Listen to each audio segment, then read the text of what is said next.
Kami dari kelompok 2 akan mempresentasikan hasil dari project manajemen plan kami. Uh, di sini anggota dari kelompok 2 yaitu saya sendiri Ardiaza Pratama.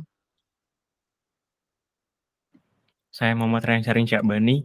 Saya Abdul Aziz Alaibi. Oke, dimulai dari latar belakang. Latar belakangnya itu Peraturan Wali Kota Depok Nomor 79 Tahun 2016, di mana menyusun petunjuk teknis pengembangan teknologi informasi dan komunikasi terkait bahan perpustakaan. Lalu ada Peraturan Wali Kota Depok Nomor 79 Tahun 2016, yaitu memastikan pelayanan perpustakaan, termasuk perpustakaan keliling, dapat berjalan dengan efektif dan efisien. Lalu ada kualitas layanan, yaitu peningkatan kualitas layanan dengan manfaat teknologi terkini untuk memenuhi kebutuhan informasi dan literasi masyarakat. Masuk maksud dan tujuan. Maksud dari kegiatan kajian sistem library atau CL ini untuk memperoleh alat bantu pendataan dan monitoring pelayanan perpustakaan keliling yang dikelola oleh Dinas Kearsipan dan Perpustakaan Depok. Dengan teknologi terkini berupa aplikasi yang diterapkan pada telepon seluler yang berbasis Android. Dan memiliki tujuan yang pertama, yaitu melakukan kajian aplikasi pendataan informasi pelayanan perpustakaan keliling. Yang kedua, melakukan kajian sistem database kegiatan pendataan, inventarisasi, dan penata usahaan pelayanan perpustakaan keliling. Yang ketiga, melakukan kajian aplikasi pendataan informasi pelayanan perpustakaan keliling pada sisi server dengan teknologi terbaru yaitu Node.js. Oke, selanjutnya terdapat project scope management adalah suatu proses yang memastikan bahwa semua pekerjaan yang diperlukan untuk menyelesaikan proyek secara sukses diidentifikasi dan dikelola dengan baik. Dalam konteks proyek sistem library atau CLI, untuk Dinas Kearsipan dan Perpustakaan Kota Depok, ruang lingkup proyek mencakup beberapa tahapan utama, yaitu inisiasi proyek, desain konseptual, desain aplikasi, desain web, penyusunan laporan, penutupan proyek, dan masa garansi pemeliharaan. Langkah-langkah utama dalam proyek scope management yang pertama adalah rapat kick-off, yaitu pertemuan awal dengan semua pemangku kepentingan untuk memulai proyek, menjelaskan tujuan, ruang lingkup, dan menetapkan ekspektasi. Lalu selanjutnya terdapat definisi ruang lingkup proyek, yaitu menentukan batasan proyek, deliverables, dan kriteria keberhasilan proyek. Lalu yang ketiga, identifikasi pemangku kepentingan, mengidentifikasi individu atau kelompok yang memiliki kepentingan dalam proyek, termasuk peran dan tanggung jawab mereka. Lalu yang terakhir, itu pengembangan rencana proyek, membuat rencana terperinci yang mencakup jadwal, anggaran, sumber daya, dan strategi manajemen risiko. Dengan manajemen ruang lingkup yang efektif, proyek ini diharapkan dapat menghasilkan sistem monitoring pelayanan perpustakaan keliling berbasis Android yang efisien dan akurat, serta memenuhi kebutuhan informasi dan literasi masyarakat Depok. Boleh di next? Oke, selanjutnya terdapat project time atau scheduling management. Nah, project time atau schedule management adalah proses pengelolaan waktu yang diperlukan untuk menyelesaikan semua pekerjaan proyek sesuai dengan jadwal yang telah ditetapkan. Dalam proyek ini digunakan metodologi waterfall yang memiliki tahapan berurutan dan tidak tumpang tindih. Karakteristik utama dari proyek schedule management yang pertama adalah tahapan berurutan. Setiap tahapan harus diselesaikan sebelum tahap berikutnya dimulai, mencakup inisiasi proyek, desain konseptual, desain aplikasi, desain web, penyusunan laporan, penutupan, dan masa garansi pemeliharaan. Lalu selanjutnya terdapat dokumentasi dan persetujuan. Setiap tahap menghasilkan dokumentasi yang harus disetujui sebelum melanjutkan ke tahap selanjutnya. Nah, yang ketiga, rencana yang terdefinisi dengan jelas, jadwal proyek yang sangat struktur, dengan waktu mulai dan berakhir yang jelas untuk setiap tahap, memastikan proyek berjalan sesuai rencana. Lalu yang terakhir, masa garansi pemeliharaan. Setiap implementasi selesai, masa garansi pemeliharaan dimulai untuk menyediakan dukungan dan perbaikan. Dengan jadwal yang terstruktur dan menggunakan metodologi waterfall, proyek ini memastikan setiap tahap diselesaikan sepenuhnya sebelum melanjutkan ke tahap berikutnya, mengurangi risiko kesalahan dan memastikan hasil akhir yang berkualitas. Selanjutnya dijelaskan oleh Muhammad Rehan. Oke, terima kasih Aziz atas kesempatannya. Untuk kali ini saya akan melanjutkan menjelaskan dari Project Cost Management. Sesuai dengan KAK yang Dinas Kearsipan dan Kota Depok berikan, yaitu anggaran yang diberikan adalah Rp47.500.000. Dan juga kita memakai time scheduling metode waterfall. Oleh karena itu, berikut pembagian cost dari setiap SDM. Jadi untuk proyek kali ini kita membuat tim yang terdiri dari beberapa SDM. Yang pertama ada project manager, business analyst, database arsitek, developer, UX designer, sistem arsitek, dan juga QA. Nah, untuk pembagian biayanya sendiri sesuai dengan time scheduling. Jadi untuk di aktivitas awal atau minggu pertama itu terdapat 3 aktivitas dan rincian biayanya bisa dilihat di slide. Dan juga lanjut ke tahap selanjutnya bisa dilihat pada slide. Nah, untuk penjelasan dari setiap aktivitas sendiri, yang pertama ada rapat kick-off. Jadi biaya ini tuh mengatur penjadwalan rapat proyek dan juga kepentingan yang menjelaskan tujuan ruang lingkup dan menetapkan ekspektasi. Lalu yang kedua ada definisi ruang lingkup. Nah, untuk biaya ini tuh mencakup semua aktivitas yang menentukan batasan proyek. Lalu ada aktivitas pemangku kepentingan. Di sini biaya ini mencakup pengidentifikasian individu atau kelompok yang memiliki kepentingan dalam proyek. Lalu yang keempat ada pengembangan rencana proyek. Biaya ini itu mencakup semua pembuatan rencana terperinci yang termasuk itu ada jadwal, anggaran, sumber daya, dan strategi manajemen risiko. Lalu di aktivitas pengumpulan kebutuhan, biaya ini itu mencakup pengumpulan kebutuhan dari pengguna dan pemangku kepentingan lainnya. Untuk aktivitas yang lainnya bisa dilihat pada slide. Boleh di next. Nah, untuk proyek quality management sendiri, pada di proyek CLI ini, kita memakai ISO 9001. Jadi, kenapa sih kita pakai kualitas ISO 9001? Sesuai dengan yang difokuskan pada Dinas Kearsipan dan Perpustakaan Kota Depok, yaitu peningkatkan layanan perpustakaan keliling dengan teknologi terkini. Nah, kita memakai standar ISO 9001 ini karena kita ingin memastikan praktik yang terbaik manajemen untuk terintegrasi pada setiap pengembangan si produk CLI ini. Ini tuh menjamin semua kepuasan pengguna dan pemangku kepentingan melalui proses yang terstruktur, terdokumentasi, dan juga terukur. Lalu juga standar ISO 9001 ini juga mendorong peningkatan berkelanjutan dan kualitas dan efisien sistem yang sejalan dengan tujuan dinas untuk memajukan layanan perpustakaan keliling. Nah, ada beberapa keuntungan nih yang didapat dari penggunaan standar ISO 9001 ini. Yang pertama tuh ada sistem berkualitas tinggi. Jadi produk CLI ini akan menjadi sistem yang handal, aman, memenuhi kebutuhan penggunanya juga. Lalu yang kedua, keuntungan yang dapat yaitu kepuasan pelanggan. Pengguna atau pelanggan akan mendapatkan pengalaman lebih baik dalam mengakses layanan perpustakaan keliling. Lalu yang ketiga, peningkatan efisiensi.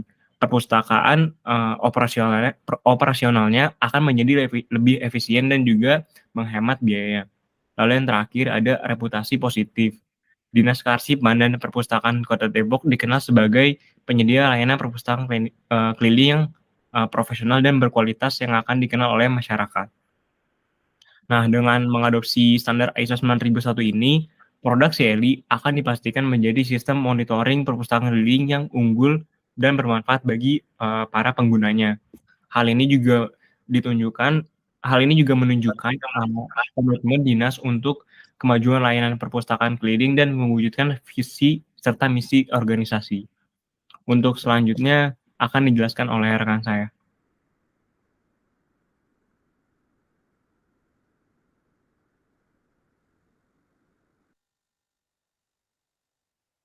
Udah kan?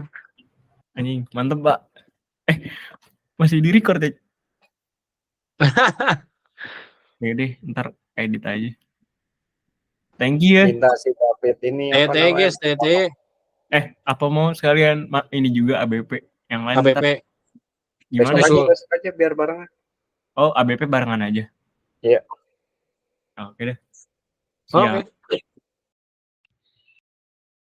Saya Zefa Patu Asyadid dengan NIM 13012130005. Di sini saya akan menggunakan project risk management atau manajemen risiko proyek melalui sebuah tabel yang mencakup jenis risiko, deskripsi risiko, dampak potensial, kemungkinan terjadinya, tingkat dampak, serta tindakan pengurangan risiko yang direkomendasikan.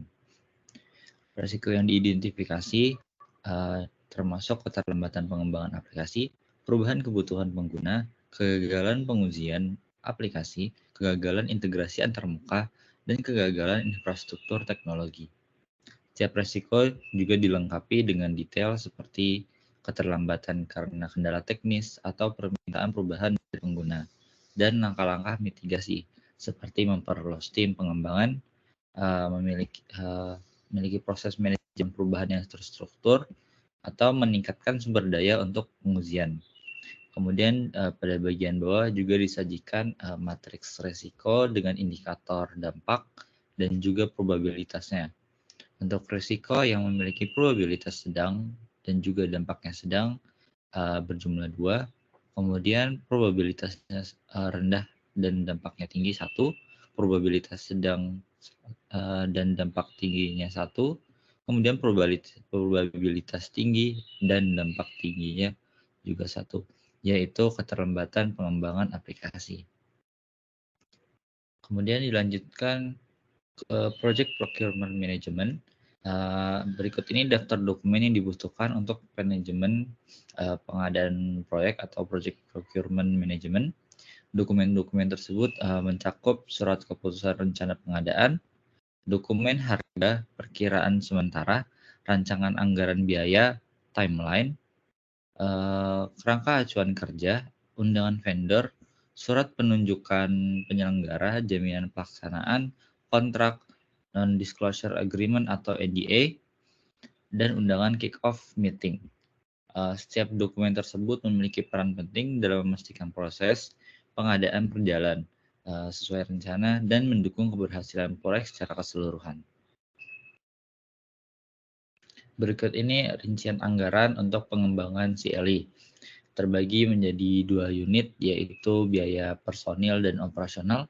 Biaya personil meliputi gaji untuk berbagai peran seperti project manager, business analyst, sistem arsitek, database arsitek, UI UX designer, developer, dan tester dengan total anggaran 25.500.000. Kemudian untuk biaya operasional mencakup sewa server, perlengkapan kantor, koneksi internet, listrik, lisensi perangkat lunak, biaya perjalanan, dan lain-lain juga dengan total anggaran 25.500.000. Setiap item dalam anggaran dirinci dengan jumlah, harga satuan, dan total estimasi anggaran untuk memastikan transparansi dan pengelolaan keuangan yang efektif dalam proyek. Lalu dalam tabel ini yaitu Project Stakeholder Management atau manajemen pemangku kepentingan proyek, mencakup nama, posisi, apakah mereka internal atau eksternal, peran dalam proyek, dan informasi kontak. Tabel ini penting karena untuk mengidentifikasi dan mengelola komunikasi serta keterlibatan para stakeholder atau para pemangku kepentingan supaya proyek berjalan dengan lancar dan mencapai tujuan yang diharapkan. Mungkin sekian dari kami. Terima kasih atas perhatiannya. Wassalamualaikum warahmatullahi wabarakatuh. Perkenalkan, nama saya Agustinus David dengan NIM 130.121.3504. Sekarang saya akan menjelaskan tentang Project Human Resource Management untuk proyek CLI.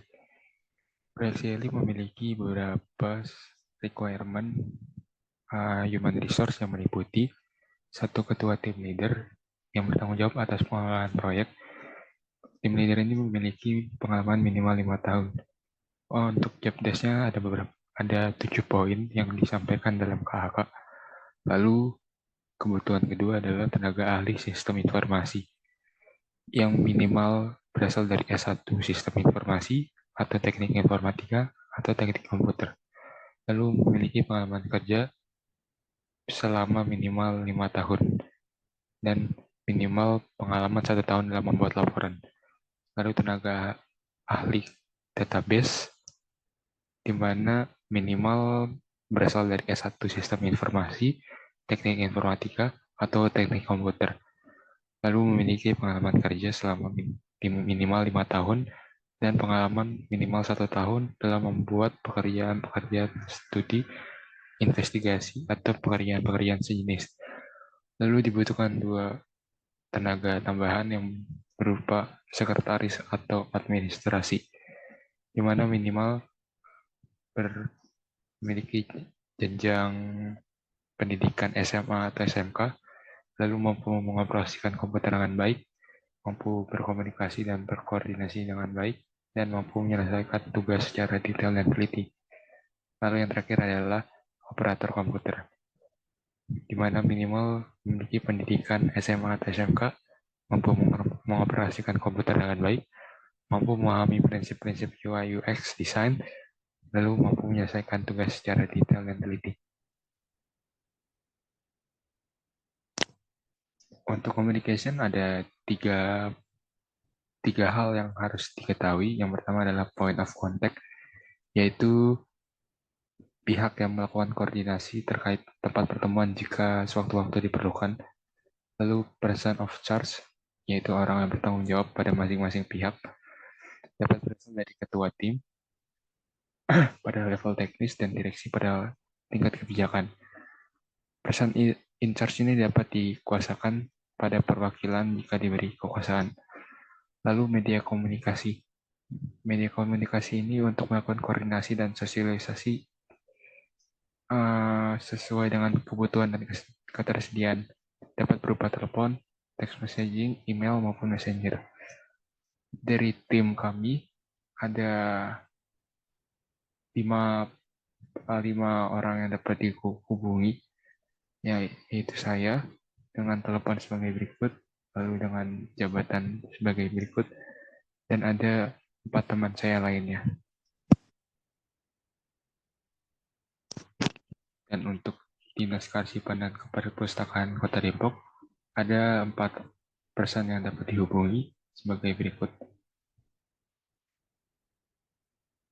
Kita menggunakan jalur komunikasi seperti jika untuk melakukan rapat rutin, waktu untuk melakukannya 1 hari sekali atau on request. Lalu peserta ada 1 kelompok 2, dan Dinas Kearsipan dan Keperpustakaan Kota Depok.